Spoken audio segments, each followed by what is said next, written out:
I am delighted we have such an excellent turnout with so many of you joining us online this evening. And of course, to be welcoming such a much sought after speaker, repeatedly named one of the most influential women in the world. You're very welcome to share your thoughts through this evening's event on social media, if you so wish. If you're on Twitter, we're using the hashtag ACL21 alongside hashtag no to corruption. So before I properly welcome our keynote, I just want to take a few brief minutes to reflect on this year in the life of Transparency International UK. And what a year it has been in our mission to stop corruption and promote integrity. Who would have thought that Britain's Prime Minister would have to use a platform at the COP26 summit in Glasgow, the eyes of the world's media on the UK, to declare that Britain is not a corrupt country? The UK, as you might expect for a full democracy, sits near the top of the Transparency International Corruption Perceptions Index, but still just outside of the top 10. So the UK isn't perfect, and there is clear room for improvement. And more to the point, being perceived as being less corrupt than many other countries around the world is not a license for complacency around matters of standards and integrity in our public life. And it certainly shouldn't be a mandate to dismantle or weaken the institutions and mechanisms of independent oversight, which have all played such an important part in preventing corruption in the UK through the decades. Earlier this year, I gave extensive evidence to the Committee on Standards in Public Life as part of their seminal Standards Matter 2 review. The review was eventually published last month, and it agreed with our assessment that a system for overseeing integrity and standards largely based on convention is no longer fit for purpose when the conventions aren't being followed anymore. The report contains 34 credible recommendations for reform on areas including lobbying, private sector jobs for former ministers, and the public appointments process. Yet, days after this report, the country witnessed a government-backed attempt to suspend the standards regime for MPs, one of its former ministers having been found guilty of repeated and egregious breaches of lobbying rules. This, frankly, unedifying episode has muddied the waters around a wider set of standards reforms that are still needed today. Impartial, evidence-based proposals for positive change emerging from this extraordinary year must be implemented urgently and in full. Two other domestic issues stand out this year: the billions spent on COVID contracts and the billions in dirty money, the proceeds of global corruption still finding its way to the UK. In April, we launched Track and Trace, the most forensic analysis of £18 billion of UK public spending on the pandemic response, the lion's share of it on PPE. We found 73 contracts of concern, our research having identified one or more corruption red flags. These contracts were worth around £3.7 billion in taxpayers' money. 8 months on from the report, we continue to call for a fully independent audit to provide transparency and accountability for these troubling contracts. Meanwhile, October's Pandora Papers once again exposed Britain's role as a global hub for suspect wealth. Our team worked carefully behind the scenes with journalists to pick through the mountain of evidence. Much of it, again, pointed to the abuse of shell companies and the ways in which dirty money can be anonymously washed through the UK property market. And so, parliamentary time must be made in 2022 to bring into law legislation that was promised back in 2016 that would remove the veil of secrecy on property ownership. Business leaders too have joined our calls for action, working with us to urge the government to clamp down on shell companies. Now, of course, all of these events have taken place against a backdrop of a world stressed by COVID, the effects of climate change, conflict, and instability, and the added opportunities that these create for those who would abuse them for private gain. There is no question that COVID vaccines have been a game changer in the pandemic response, but our global health team has found transparency of clinical trials and contracts between pharmaceutical companies and nation states have lagged woefully behind.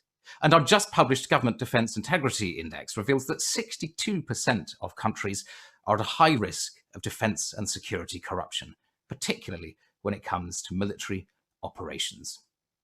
So it's no easy task taking on corruption in such a disrupted world. And for that worldview now, it is my absolute pleasure to introduce the World Trade Organization's Director General, Dr. Ngozi Okonjo-Iweala, an economist and international development expert with over 40 years of experience. She is the first woman and African to hold the position in the WTO's 75-year history. She took on that role after positions as the chair of the board of Gavi, the Global Vaccines Alliance, and as co-chair of the Global Commission on the Economy and Climate. Last year, Dr. Okonjo-Iweala was appointed as an African Union and WHO COVID-19 Special Envoy. She is also one of the founders of the COVAX vaccine facility. Previously, Dr. Okonjo-Iweala served as Nigeria's first female and longest-serving finance minister and was also the country's first female foreign minister. And if all of that wasn't impressive enough, she had an earlier 25-year career at the World Bank, rising to one of the most senior positions as Managing Director for Operations. And this year, Dr. Okonjo-Iweala has been named one of Time magazine's 100 most influential leaders and people of the year, and most recently was listed as one of the Financial Times most influential women of 2021. So it is with great pleasure that I now hand you over to the WTO headquarters in Geneva and to the remarkable Dr. Okonjo-Iweala. Well, thank you very much, Daniel. After all those accolades, it's really daunting to speak. You might not live up to all that. But friends, ladies and gentlemen, I'm deeply honored to be with you this evening to deliver this year's anti-corruption lecture for TI UK. Throughout my career, most significantly during the 7 years I served as Nigeria's finance minister, fighting corruption has been for me a matter of both policy priority and personal conviction. So I was delighted to receive this invitation from TI's UK chapter. Permit me to start then talking to you with a small digression. Something that I've been thinking about a lot over the past year is how to achieve rapid and equitable worldwide access to COVID-19 vaccines. It is a goal that we are yet to attain. Today, barely 8% of Africans are fully vaccinated compared to 2/3 of people in rich countries. I frequently say that vaccine inequity is wrong for the obvious moral reasons, but also for practical and economic ones. Leaving much of the world unvaccinated increases the chance that dangerous new variants will emerge and derail the health and economic recovery globally. You all have seen the sharp reaction to the Omicron variant. Even before we fully understood the science, there were border closures against some countries and new lockdowns. The IMF estimates that falling short on vaccinating the world, failing to achieve 70% coverage in all countries by the middle of 2022 would mean foregoing as much as $9 trillion in global economic output between now and 2025. Now you're going to say, why the hell is she talking about vaccine inequity when she should be talking about corruption? Because when I began to think about what to say today, I realized that what we say about vaccine inequity is very similar to what one can say about corruption. It is bad for moral, practical, and economic reasons. Corruption corrodes the moral and economic fabric of society. It undermines values and value systems and erodes trust in public institutions and the notion of a fair social contract. It represents a misallocation of finite resources away from public services, infrastructure, and other investments that can help poor and vulnerable people improve their lives. It raises costs for business And in the long term, it is a roadblock to lasting economic growth and development, leaving societies poorer and more unequal than they otherwise would have been. My late mentor, boss, and friend, Jim Wolfensohn, former president of the World Bank, used to liken corruption to a cancer. Being a late-stage cancer survivor myself, I could really relate to that analogy. A small number of cancerous cells can ultimately spread and threaten the health and life of an individual. And corrupt practices by a small percentage of the population can harm a country's reputation and compromise the functioning of its economy. Corruption creates vicious circles. The notion that everyone is doing it can help corrupt behavior spread throughout an organization or country. The more widespread corruption is in a society, the less it is perceived as hurting the reputation of a public official or business person. Low accountability to citizens begets corruption and embezzlement, which weakens tax collection, public service delivery, and public trust in state institutions. That being said, evidence and experience show that vicious circles can be broken. Visible reforms to change actors' incentives and put in place systems less prone to abuse can make honest conduct a self-reinforcing norm. Corruption is path-dependent, but it is possible for governments, businesses, and societies to choose a different path. This evening, I'll look at a few themes about corruption and anti-corruption efforts, drawing on my experience in Nigeria. And as Director General of the World Trade Organization, I will also look at trade-related aspects of corruption, from misinvoicing and counterfeit products to how WTO rules for public procurement can make contract allocation more transparent and accountable. Like so many other big challenges we face today, an effective response to corruption demands international cooperation. When public monies are stolen, they are often sent abroad to countries not generally thought of as corrupt, where cottage industry exists of bankers, lawyers, and accountants, and others who launder and sequester the ill-gotten funds. It is disingenuous to pretend this equation has only one side, namely developing countries like Malaysia, Nigeria, Brazil, and so on. Countries on the receiving end of exported assets, including places like the UK, like was just mentioned, the UK, Switzerland, the US, also have roles to play. The Pandora Papers, like the Panama Papers before them, shed light on this shadow economy of tax avoidance, luxury homes, and shell companies. I was surprised that the recent leaks did not get more attention this autumn. I think this might be because we're all preoccupied by the pandemic. But reducing corruption will be an important part of building back better our economies and societies. So it is an issue we cannot afford to neglect. The academic literature differentiates between grand corruption, the large-scale diversion of public resources for private interests, political corruption where influence peddling biases resource allocation decisions, and administrative corruption where public funds are wastefully or fraudulently misallocated and misused. In practice, the three often go together, as do steps taken to counter them. I would add a fourth type of corruption, individualized bottom-up corruption, which can be every bit as insidious for a country's society and its institutions. There's an example from my first stint as finance minister between 2003 and 2006 in my country. I still remember a young woman whom I'll call Rose, then a 21-year-old who was the first in her family to leave the village and pursue a university education. A lecturer at her university supplemented his income by requiring students to purchase class notes he prepared. Rose could not afford these notes. The lecturer then attempted to extract payment in another form, blatant sexual harassment. And then when she refused, gave her a failing grade. Feeling isolated, demoralized, and powerless, Rose eventually dropped out, putting an end to her family's and her village's hopes that her education would not only be a path out of poverty for her family, but an example for other young women and men in the village.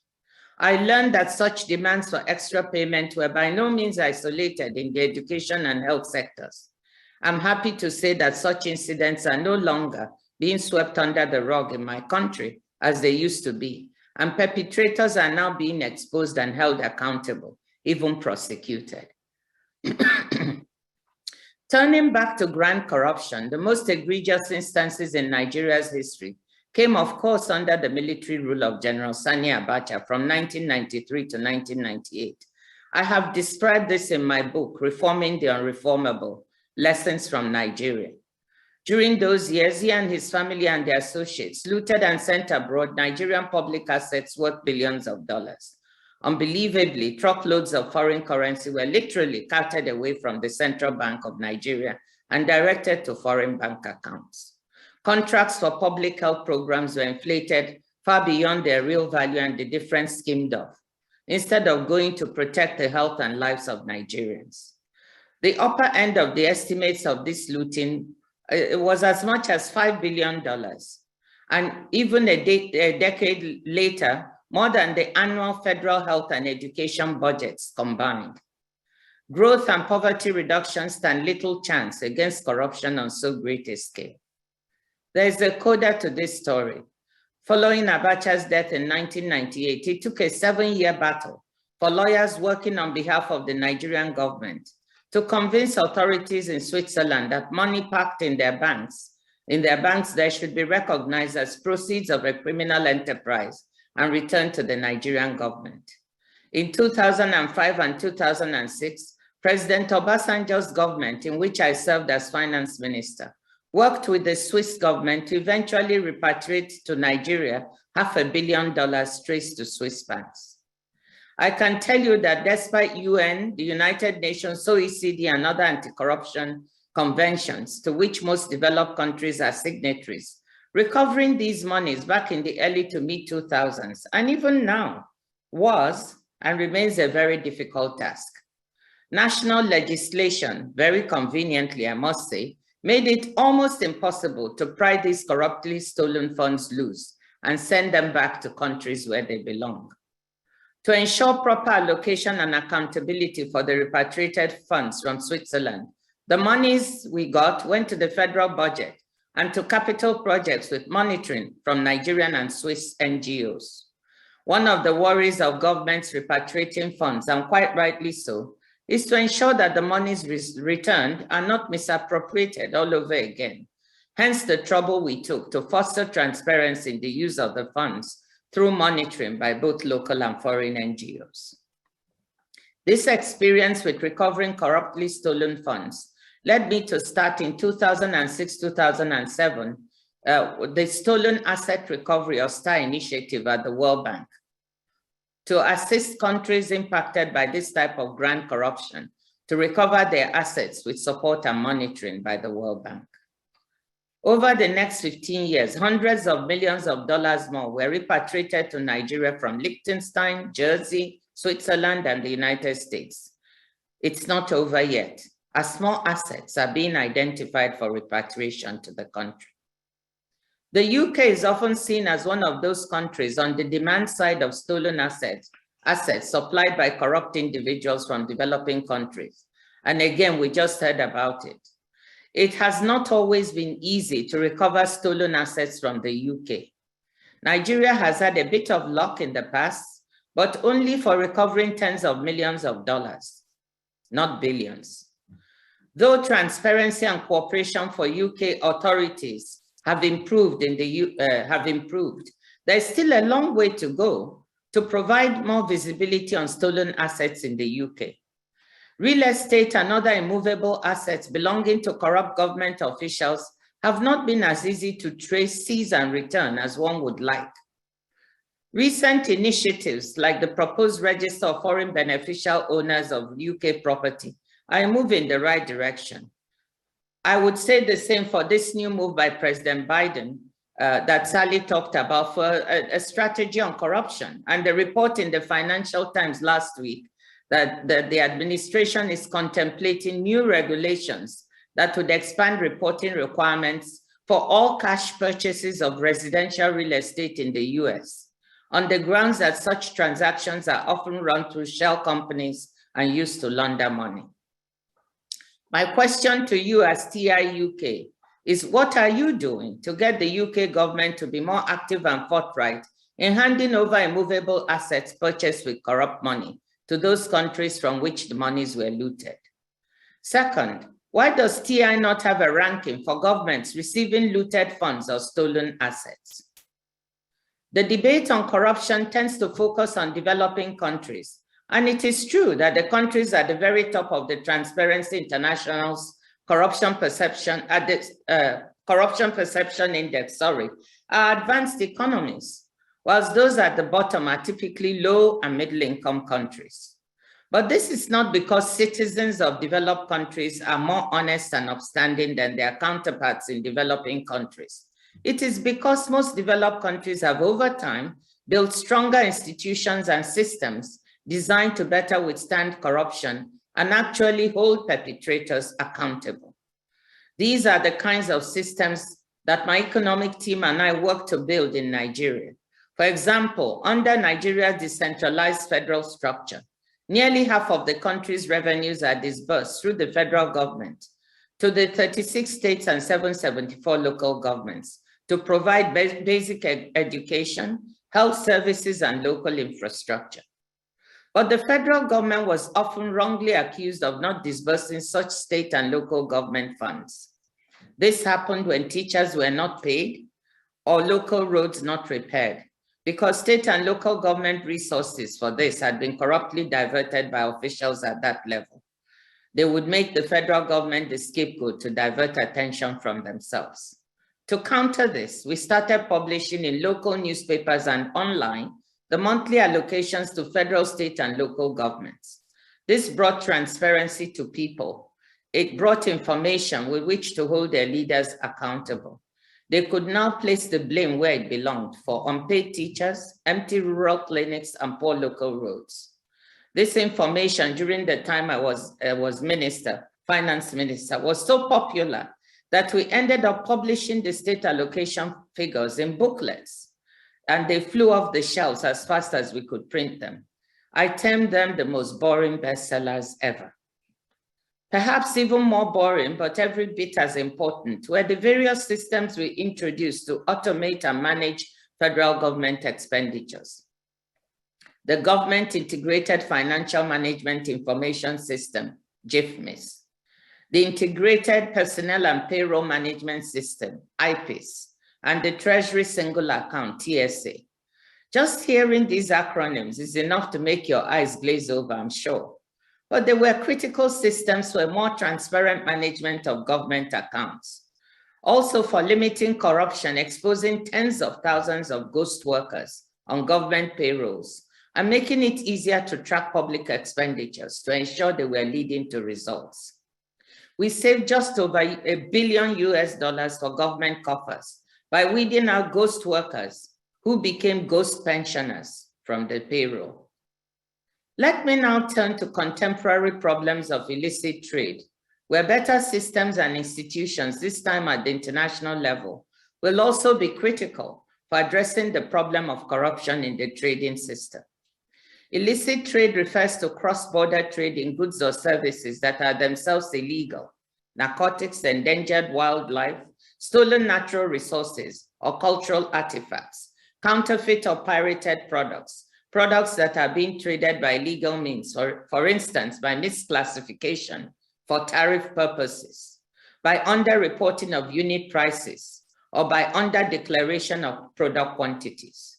Much of this is enabled by corrupt public officials who take bribes and look the other way. Given the clandestine nature of this activity, there's little in the way of accurate data on the scope of illicit trade, but the World Economic Forum calculates that direct and indirect economic losses due to illicit trade create a drain on the global economy of about $2.2 trillion, representing nearly 3% of global GDP.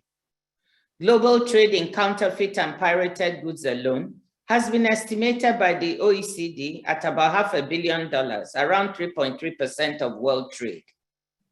Looking at Africa, UNCTAD estimates that trade-related illicit financial flows out of the continent were roughly $40 billion, with the lion's share of this coming from under-invoiced and extractive commodity exports. Under-declaring the value of goods is corrupt. It can help firms avoid taxes in the countries where the goods are mined, thus becoming a source of massive financial leakage. Commodities with a high value to weight ratio like gold, diamonds, and platinum accounted for 95% of the under-invoicing, with petroleum and base metals making up most of the rest. Furthermore, more recently,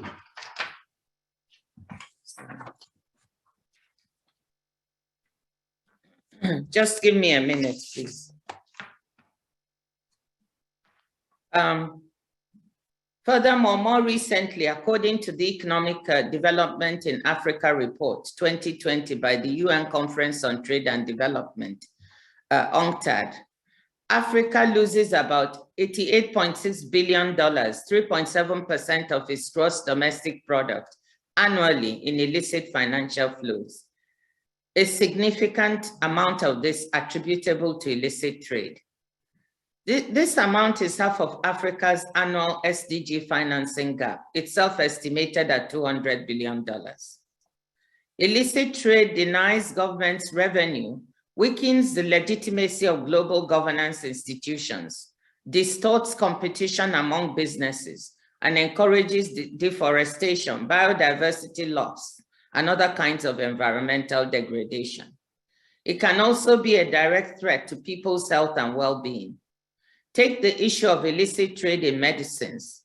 One estimate suggests that fake medicines for malaria and tuberculosis potentially kill over 700,000 people every year, and that 1/3 of anti-malarial drugs in sub-Saharan Africa contain no active pharmaceutical ingredient.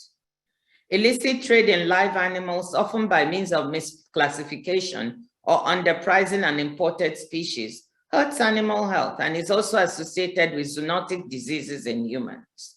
In fact, the first recorded case of avian flu in the European Union back in October 2004 came from a live eagle that had been illegally transported from Thailand in hand luggage before being seized at the Brussels airport. The present pandemic is not exempt from corrupt practices, as we already heard. There have been a few reports of corruption in relation to the COVID-19 response, with firms in some countries being awarded contracts for supply of medical goods and pharmaceuticals despite dubious expertise. In Honduras, for example, there are reports of the outgoing government of President Juan Orlando Hernandez allegedly ordering modular vehicular COVID-19 ICU units at about $60,000 apiece, that it turned out to be substandard and essentially a scam. In your track and trace report that you mentioned, TI, from earlier this year, you pointed to problems in how PPE contracts had been awarded even in the UK. The WHO said in August that counterfeit vaccines had been seized in India and Africa, and its medical product alert system reported falsified vaccines in Iran in October. There have also been reports of fraudulent diagnostics in countries around the world, and more recently, fraudulent vaccine certificates. On the whole, however, there is no reason or great evidence to believe that there has been corruption in private sector vaccine production or distribution. But more transparency around vaccine contracts would help address perceptions that anything untoward might be occurring. The Multilateral Leaders Task Force, on which I serve, along with my colleagues, counterparts from the IMF, the World Bank, and the WHO, has been pushing hard for greater vaccine contract transparency among the major manufacturers. Some existing WTO rules already help with disincentivizing illicit trade. Our trade facilitation agreement, for example, reduces scope for corrupt practices by border agencies because it simplifies clearance processes and reduces discretionary transactions, encourages the use of advanced rulings that set out the tariff classification and valuation of traded goods, and provides for the right appeal to an independent authority. One recent paper by economists at the WTO, along with colleagues from Chapman University, shows that trade facilitation improvements diminish tariff evasion and unit price underreporting, and also contribute to reducing tariff evasion in countries with weak control of corruption. In a similar vein, the WTO's plurilateral government procurement agreement opens up annual procurement activities worth more than $1.7 trillion to international competition. The Open Government Partnership has shown that government procurement is one of the biggest avenues for corruption globally. The 48 members that participate in the procurement agreement commit to transparent and predictable procurement processes, with unsuccessful bidders able to seek domestic review. The 2012 revision of the agreement requires participating governments and their procuring entities to, quote, avoid conflicts of interest and, quote, prevent corrupt practices. Signing onto the agreement is one way for governments to send a signal they intend to minimize corruption in how public contracts are awarded. More than 100 WTO members are currently negotiating an agreement on investment facilitation, which also looks likely to include anti-corruption provisions and possibly even references to existing international anti-corruption instruments from the UN, the OECD, and etc. We can almost certainly do more to address illicit trade. At the WTO, we have already initiated work to understand the dimensions of corrupt trade. This is one of the things I've started since I came, and we want to know how it relates to existing WTO disciplines and processes. We hope to work with the World Customs Organization, the United Nations Office of Drug and Crime, UNCTAD, and others to better understand and tackle illicit trade. I don't want to go on too long since we have a Q&A coming up. So let me close with 3 points. First, fighting corruption is hard and it can be dangerous. That is why I published a book in 2018 entitled Fighting Corruption is Dangerous, the story behind the headlines from MIT Press, detailing my experience in fighting corruption. The struggle against corruption is long, and the people responsible for corruption want you to give up. Taking on corruption means taking on powerful vested interests. When we crack down on fraudulent claims for oil subsidy payments in Nigeria, with the aim of allocating the money saved into job creation, public works, and social safety nets for poor people, it infuriated some corrupt oil marketers who had been making billions on such claims. Soon after, my then 83-year-old mother was kidnapped, and the kidnappers' main demand was not money. It was for me to step down as finance minister. I did not step down, and by the grace of God, my mother was able to escape. I faced threats to my life and required extra police security during my second term as finance minister. A colleague of mine on the economic team, Nuhu Ribadu, the former head of the Economic and Financial Crimes Commission, faced assassination attempts. So did another brave Nigerian corruption fighter, Professor Dora Akunyili, now late, who fought a corrupt mafia marketing counterfeit drugs that were taking lives. Second, despite these challenges, fighting corruption is possible and must be done. Fighting it is more likely to succeed in countries with a strong anti-corruption coalition, backed by political support, clear goals, good communications, along with an effective independent judiciary. International partners can help in various ways, but there's absolutely no replacement for domestic action. And third, fighting corruption is necessary. The vast majority of people are not corrupt. And in my country, this is very much so. Their lives and livelihoods suffer when corruption diverts resources and stymies growth. They deserve better. Nelson Mandela recognized that fighting corruption would take time and effort, and that, quote, to heal the wound of moral decay will need patience and forbearance, unquote. And yet he said, quote, this should not result in our being incapacitated. It should not postpone the concrete steps against crime and corruption which we need to take, unquote. With that thought, let me thank you for the work you do at TI. Let's continue the fight. Thank you.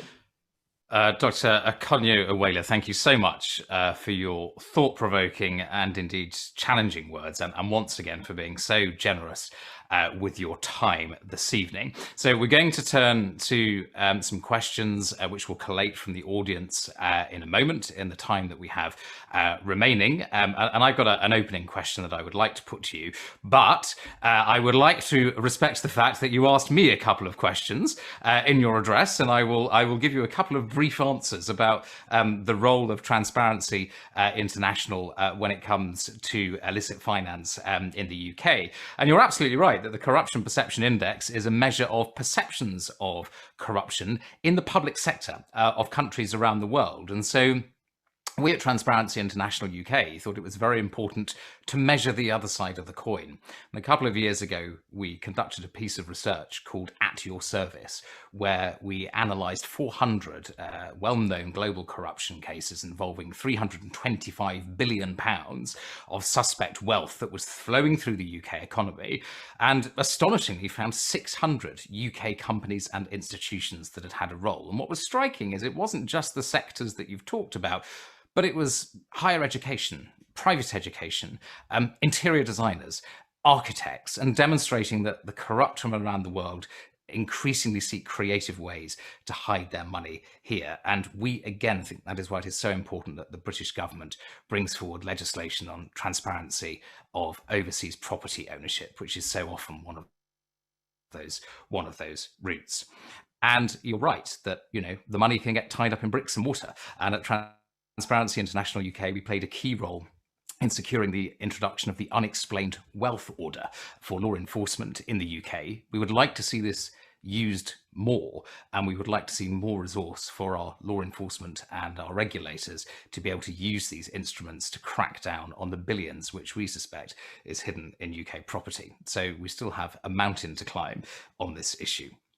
Now, to all of our participants who've joined us this evening, do continue to feed your questions through the Q&A or the chat box. My colleagues behind the scenes are going to collate them for us. So we'll try and get through as many as we can in the 20 minutes or so that we have left. And I know that many of you are with us tonight are experts in the field, and we really want to hear from you and respond to your questions. And remember that we welcome social media interaction as well, using hashtag ACL2021, ACL21, and hashtag No to Corruption. But Director General, let me just talk to you very briefly about your personal motivation in this field. And you've talked about your book, Fighting Corruption is Dangerous, and what must have been an unimaginable experience for you with the kidnap of your mother. And I think so many of us in the anti-corruption world just take our hats off to you for carrying on the mission to tackle corruption. But how much did you find that hardened your resolve? Was there a part of you, as a result of that experience, that actually thought, I don't want to do this anymore, someone else can tackle this? Or did that thought never cross your mind? Oh, it absolutely crossed my mind. I don't claim at all to be the brave person who carried on. I was in complete and absolute shock, because at no time in my did I have the thought that anything I was doing in that vein would have an impact on my parents. I did think about it with my husband and my children, and we did talk about it and kind of talked about taking precautions, but I just didn't. I thought my parents are older. My father was actually a traditional ruler. I thought people would have too much respect to touch them. So when it did happen, I was in great shock. And I did say to myself, why on earth am I doing this? So don't think I was brave. I wasn't brave at all. I think the resolve to stay on in the job came from my father. And my father he passed away 2 years ago, a very interesting man. So he was an economist by training and a demographer as a hobby. So he came to me and said, listen, we are way past our life expectancy. So if your mother doesn't come back, we should have been gone, given that life expectancy in the country is 55 and we're in our 80s. And you should just carry on. And you have to show these people they are not going to divert you. So the president was also enormously supportive. So between the two, they really hardened my resolve. Otherwise, I would have given up. Well, so I'm not that big, brave person that you think who would carry on at all costs. Well, not for my mother. Immense commitment from your parents as well, by the sounds of it. Let me turn to some questions that are coming from the participants this evening, and I'd like to put to you a question from Fergus Drake, who is the CEO at Crown Agents, who have played a very significant role in global vaccine distribution over the last year. And he asks you, is the next phase of the global fight against COVID and vaccine procurement, could that act as a template for long-term anti-corruption structures, or are you more pessimistic about the future? And obviously we've heard a lot about vaccine equity and about your thoughts on the risks around procurement this evening. So have we learnt from the pandemic systems that could actually be transformative? I'm not sure. I have my doubts about that, whether we've really learned from the pandemic. And I'm not sure that we've uncovered the extent of corruption going on during this pandemic. I think we are also preoccupied with saving lives, with being safe, with being vaccinated, and so on and so forth, that I'm not sure. I will say this, that there's a great deal more scrutiny on the way vaccines are being produced and transported than you normally have over ordinary pharmaceuticals. And that could be a way. I mean, there are elements of a template. Right now, as I said, I'm part of a multilateral task force with the heads of the IMF, the World Bank, and the WHO, where we're working directly with the top 10 vaccine manufacturers in the world, CEOs, and we're working with them indeed to monitor contracts, to try and elicit more transparency in contracts, to encourage swaps. We've developed a vaccine a tracker with the IMF, which is on our website at the WTO, and it tells us how much is being produced by whom and distribution. So yes, there are elements of transparency in the way things are being done that were not there before, and we could transport all of that. But I would be hesitant to claim that we've now found a template. I think we could still go on developing better. Thank you. That's very interesting. You've touched on obviously what role the WTO can play in this process, specifically related to vaccines and the pandemic. And I have perhaps a related question from Mark Anderson, who asks, I think in broader terms, what role the WTO itself could be doing to fight global corruption, I think in its biggest sense, perhaps grand corruption, and what other specific plans do you perhaps have to bring this about? Well, let me say this, that the WTO is a rule-making organization. It focuses on putting in place rules that underpin global trade. And 75% of global trade today is carried on most favored nation terms on WTO rules. So it's a big role. So it's been that kind of very specialized organization.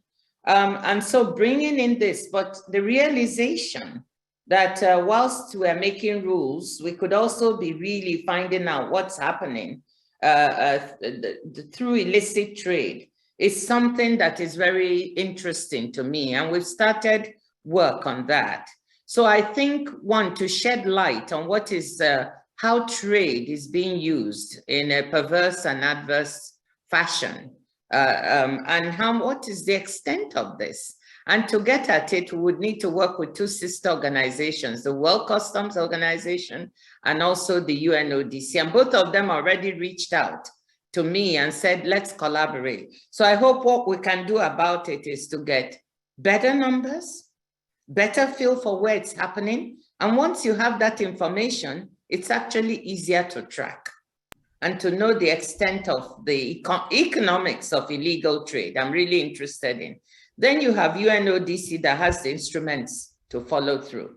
So I think we can do something. It will take some doing, but we've started. So I have a specific suggestion, which I think is on a related theme, from Lawrence Cockcroft, who is a long-standing name in the Transparency International movement, and he was the first chair of Transparency International UK back in the mid-1990s. And he asks, do you think the WTO Charter could be revised to specifically identify corruption as a constraint on trade, which could be referred to in the dispute settlement process and therefore eligible for a penalty? That's a very interesting idea, which I'm busy writing down. You know, let's say this is very interesting and somebody who is very open to ideas, but you know, the WTO is a consensus-based organization. So to do this, to revise the charter is a tall order. But what I was thinking of something very similar, that once you know the dimensions of this kind of trade and the corruption embedded in it, could we start a multilateral negotiations, which would then deal with how do we tackle corruption head on in this kind, how do we tackle this illicit trade and the corruption embedded in it? Could we have an agreement, which then, if a member violates, they can be taken to dispute settlement? So it's very close to what you're saying. It would not involve a revision of the charter, because I'm not sure we could get consensus to do that. Because once you start doing that, other people will want to revise other parts. But a very similar idea is to get some facts on the ground about what is happening, and then see if you can launch a multilateral round on this issue. So we're thinking along the same lines. Well, I think we find that very, very encouraging. Thank you very much. Let's turn to Nigeria now, and your home country. I have a question from Toby Uba, who would like you to share any thoughts you have on the proceeds of corruption diverted through financing education and healthcare in countries like Nigeria, in his view, a practice that has been increasing with the degeneration of public infrastructure in developing or low and middle income countries. So yes, I think the question there is, how big a challenge do you still see this field with international financing coming into the public sector in low and middle income countries, and what more can be done? Well, I think it's a big challenge. I mean, if you look at the numbers for illicit financial flows coming out of Africa, I mean, it does involve, a whole set of things bundled in illicit flows, but part of it is corruptly stolen money. It's 8.6 billion. And it's almost half of the financing gap for Africa to attain the SDGs, the Sustainable Development Goals. So that's huge when you think of such monies being taken out, and we're getting maybe 50, 60 billion in aid. So it far outweighs the aid flows into the continent. So it's a big dimension. And of course, what you talk about, the disappearance of funds or diversion through health, education, infrastructure. There are so many ways. And I think, that people are getting cleverer and cleverer about the means they use. So the dimensions are huge. I think that a lot has to do with those receiving these monies. And it comes back to something I said in my speech. It's not just about monies being sent. Of course, it's the primary responsibility of those countries is to stop this and stop the corruption. So don't get me wrong. But there's a secondary responsibility of countries that are on the demand end, because there's a supply and demand for corruption. On the demand end of this corruption, receiving all these funds and assets, I really want more to be done in those countries, because once you make clear that your country will not be a safe haven for people to buy assets, which they cannot explain how they got the resources, or for people to just, transfer money and keep it there, then it becomes difficult, But as long as we have countries that are willing to receive these illicit monies, then it will keep happening. So that's why I was pressing TI that please, let's start an index. I've been asking TI for this for years. We need an index of countries that receive corrupt funds. Let's rank them and see who is at the top, who is at the second, who is third.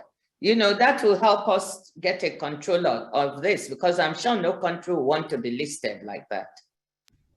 Yes, and as we say here in the UK, you know, our stance on this is there should be nowhere to hide, no one to help, and no getting away with it. And much progress is needed just in the UK on those three issues. But of course, in other attractive financial centres around the world, there's a huge amount more that needs to be done.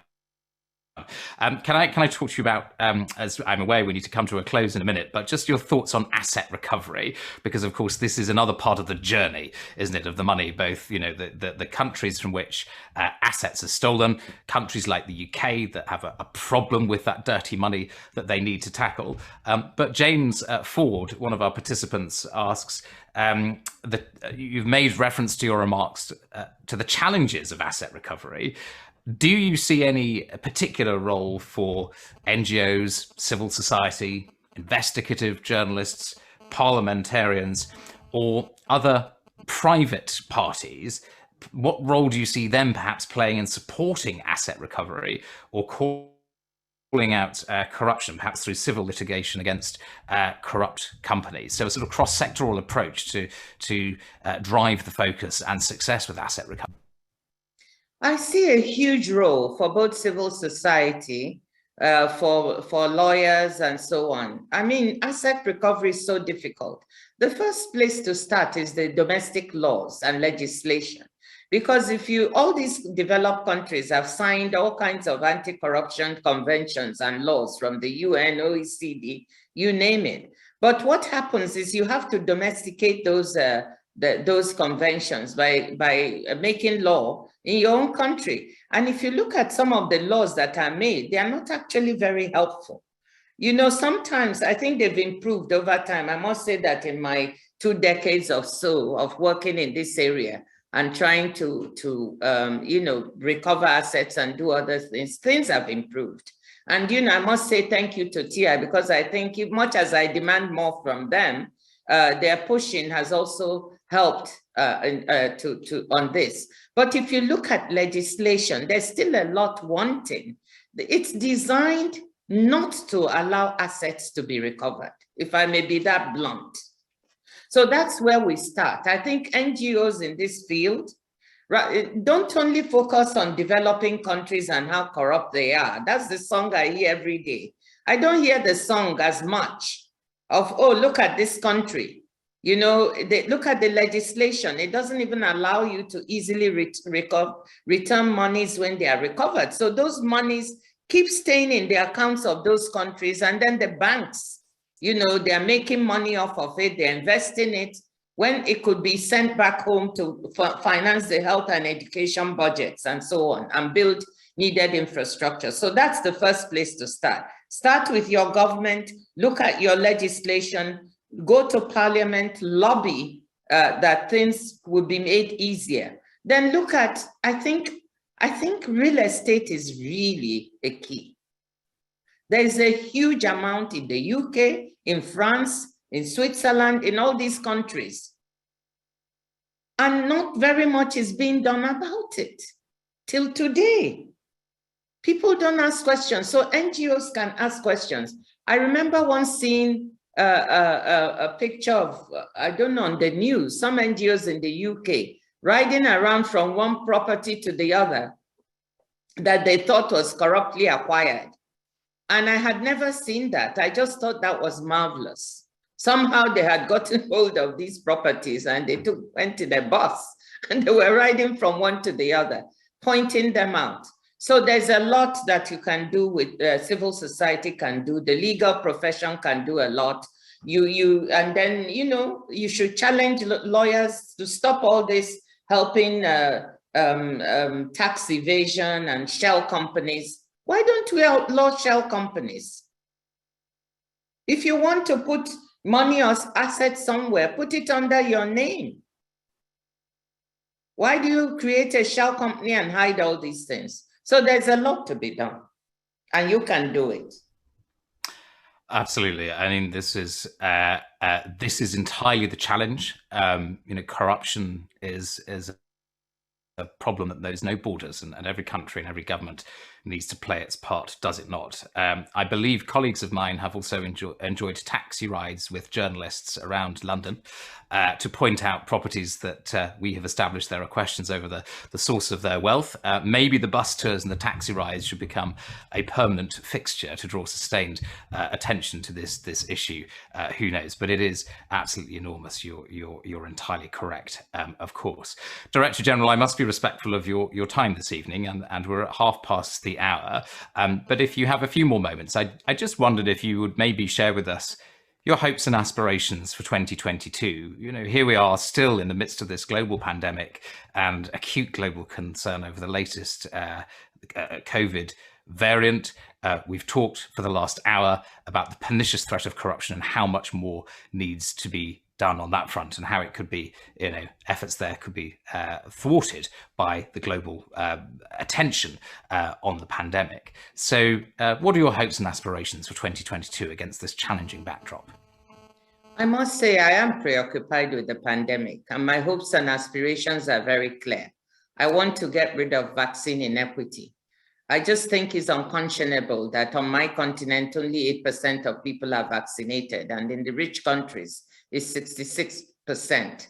And it's like I said in my speech, it is so not practical, because as long as you have large percentages unvaccinated, we're all in danger, and we're going to have this Omicron today, another day to be another variant, and it is economically, we cannot have a sustainable economic recovery as long as this is the case. So I'm totally preoccupied by that. And I think trade can be part of the solution. So my aspirations for next year are to ramp up, make sure we ramp up production of vaccines, distribution, and getting it in arms. So it's not just producing, it's actually making sure the rich countries don't corner all of the production, because some countries have 2 or 3 times what they need for their populations when others don't have. So that's a preoccupation.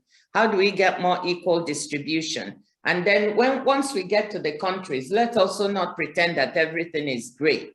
Sometimes we have distribution problems and storage problems, and sometimes, so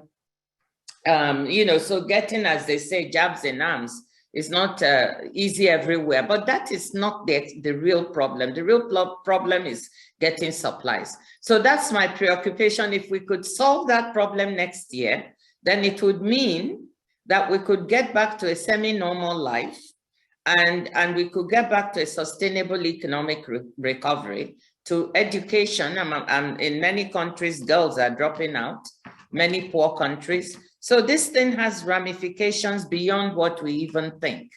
So those are my aspirations. There are some positive things that have come out. I'll just end on that note. On the trade side, we find that digital trade has taken off. So e-commerce has allowed marginalized people to be included, women online. They've been able to, those who are, of course, not suffering from the digital divide, who have access. We find that many have increased their ability to trade.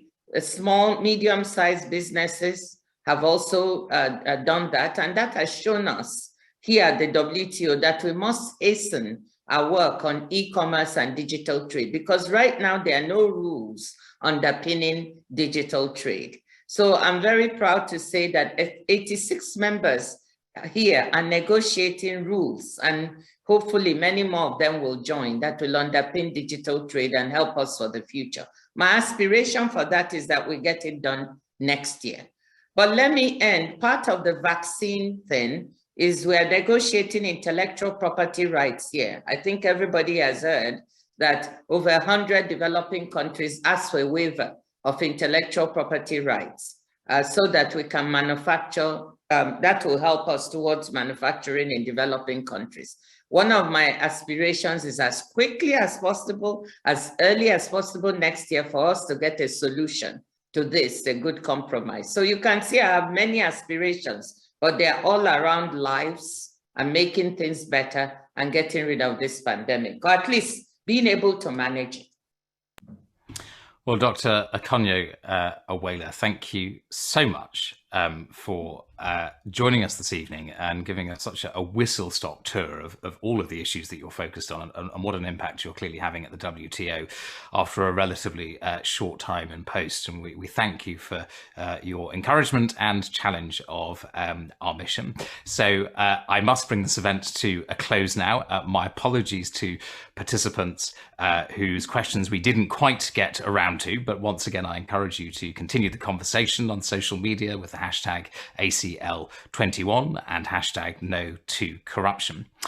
I would like to acknowledge my colleague Rachel Davis at Transparency International UK, because I'm informed by my colleagues that she indeed was responsible for the bus tour of properties in London. So I didn't want to slip away without giving due credit for Rachel for that ingenious approach. And as I say, maybe it should become a weekend feature when it's safe to be a tourist in London once again. So Director General, my heartfelt thanks for you for tonight and from all of us here at Transparency International UK for such a rich discussion. Let me also thank once again our sponsors this evening, Mayer Brown and Exeger, for their welcome support. And I thank all of you who've listened in over the past hour for your support and interest tonight and the support that conveys for the mission of Transparency International UK. This has been an extraordinary year of challenge that has required us to combine our long tradition of impartial, evidence-based advocacy with a nimble and responsive approach to the challenges posed to us by external events. Now, many of you provide us with financial support for that work to help us deliver flexible, targeted work for which colleagues and I are incredibly thankful. There's still plenty more that we need to do, so we thank you for your ongoing support. And if you want to add or increase your support to us, you can find more information, of course, on our website, and you can sign up to our newsletter there to follow the latest issues that we're working on and help us spread word of our work as well. And as we've heard from the Director General, there is so much more profile that needs to be given to the challenges to the UK to tackle corruption, both domestically and its role in corruption around the world.